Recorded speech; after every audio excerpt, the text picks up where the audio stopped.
and I was driving to work and saw that there was a restaurant going in like right up the street from our house. And I called Rachel, my wife, and I was like, "Hey, go to this restaurant and just like tell them what we do." And I didn't give her like any direction on that. So I just like said that, and I'm like, "Just can you do that?" She's like, "Yeah, okay." And so she just walked up there and was like, "Hey, like we build tables and stuff. Do you guys need any?" And they actually did. That's awesome. So we ended up selling them like 11 tables. That's great. It was a really fun jump into the market. We also got crushed. Yeah, I remember you telling me about that. So, I'd love to hear that whole process again. Because I know when we were talking, you were telling me about, like, especially in the beginning, figuring out how to price yourself appropriately, how to pay yourself appropriately, how to figure out profit margins, marketing, all that stuff. You came at this strictly as a hobby initially, without really any business background, marketing background, sales background, anything like that, and really had to learn everything the hard way. I didn't know anything. I had to like figure out, all I knew was like material costs, and I didn't even know that. It was like kind of estimating, but more of like guesstimating. Right. And all I would do was like say, all right, materials, hours, done. And I didn't know the actual cost of either of those. I didn't know what my hours were going to be. Right. I just kind of guessed. Oh, I was horrible. I thought it would take maybe 25% of the time I would spend on it. Missed on all of it. And that was a hard learning experience.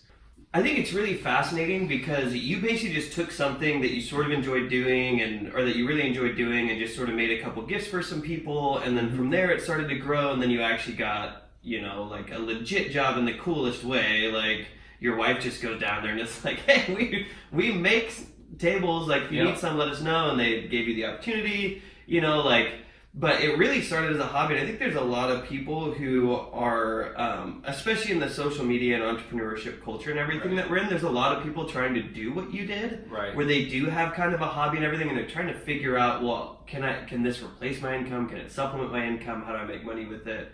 Like, if you had to just give a few major takeaways to people like that, like just your piece of advice over the last 2.5, 3 years, kind of learning it through the School of Hard Knocks, what would some of those things be? The biggest thing, if you want to go full-time in a hobby, I would say don't have any debt. And then like if you don't calculate that in, or if you just kind of jump too early like I did, your family suffers for it. It becomes that you have to like figure out how to eat. You have to, and it sounds super glorified. I know being an entrepreneur is like really glorified in our culture. It is right now, yeah. It's super popular. It's really popular, but be aware, like, one, entrepreneur means you're going to work like 100 hours a week. It means you're going to probably not eat the way you should. It means you're going to have enormous amounts of stress. And this is all if you don't have like a startup behind you. There's differences. Like I just jumped in, no money saved, no money anything. I just went in.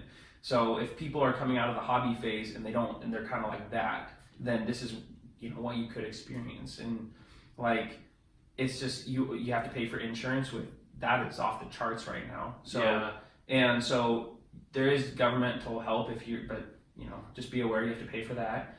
So there's a lot of stuff, and all of a sudden you're like income from a hobby that seems really good when you have a full-time job. When you put all the weight on it, it's like it stretches it very, very thin. It's kind of like when I like lifting, and so the way I imagine it is like asking someone who's just getting into lifting. They've been in there like a couple years, like, all right, we're going to the World Championships. I'm gonna need you to pick this up, and like, just freaking squishing them. Like, that's what it's like. And so, Wow.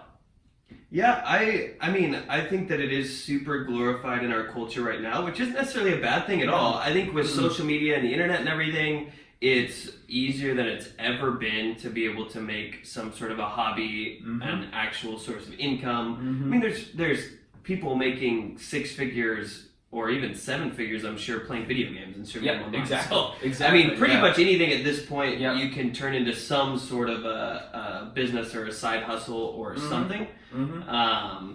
But yeah, it is super eye-opening, like some of the really basic and practical things that you've actually got to put thought into and put time into learning and growing and developing. Right. So that was actually something I forgot to hit on, is if you're going into this, like, realize it could take away the fun. If it's your hobby and you do it and you love it, totally. By putting the weight of a full-time job on it, if it explodes, you probably still could love it. That's fine. But it changes. And so, like, if you want to just be hands-on and be the person and not have it scalable, a hobby is sometimes better. Yeah. Because if, it's either going to be too stressful and it can make it so you don't like it. Unless you just thrive off of the business aspect of working a lot, then you're going to love it. Sure. But if you thrive off the artistic aspect and you're hoping that this explodes, well, either one, you have to hire people to like run your company and be kind of like in charge of your schedule so you can keep building, which then you're taking orders, and so why are you an entrepreneur? Or right. or you have to scale and be the boss, and then you don't get to create anymore. And so either of those three things, can take away the fun in the business. What do you see for you? Like, building stuff does something different for me. Working with your hands is something different, and I don't want to lose that. So if we do scale ever, like if we get that big, I would say only a couple employees, just so, like, because I still want to be doing the stuff. Right. I still want to be cutting things and like smelling sawdust and all that stuff. Well, that's what got you into it. Like, that's what the love and passion was about in the very beginning. Right. If I just wanted to start a business, like, this is probably one of the worst ones to do. There's like 100 others you could do that would make you a lot more money. Yeah. But I think the self-awareness piece is so important, though. Like, that's something that I hear Gary Vee and some other people touch on a lot, is that self-awareness. Like, everybody wants to go out and make $1 million being an entrepreneur, but if it robs all the joy out of the whole thing that was the whole purpose of doing it, and the happiness is gone, then what's the point of the $1 million business, you know, or whatever.